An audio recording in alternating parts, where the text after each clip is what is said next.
This work did not recommend an expansion in the definition of extremism, and there are not and have never been any plans to do so.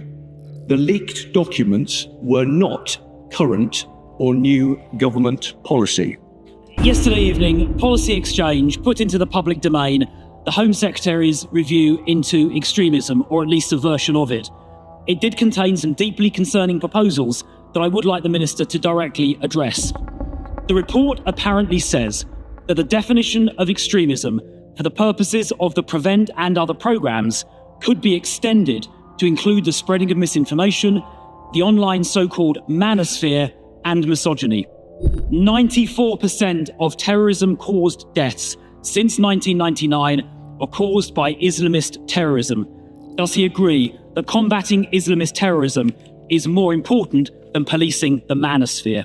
Secondly, will the Minister commit to retaining the changes to non-crime hate incidents made by the last government?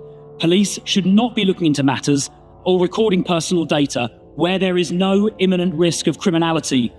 To do so would waste police time and infringe freedom of speech. Any move away from this will enable the thought police to stop anyone telling uncomfortable truths that left-wing lawyers don't like. Finally, the report the Home Secretary commissioned repeats the Prime Minister's previous smear that campaigning against rape gangs, who we now know are predominantly heritage perpetrators, is far right. And the report also says that commenting on elements of policing policy is extremist and far right. That is nonsense. Campaigning against rape gangs is not extremist or far right, and commenting on policing, whether you agree or not with the comments, is simply the exercise of free speech. So will the Minister categorically disown those remarks which were contained in the Home Secretary's report? Thank you, Mr. Speaker.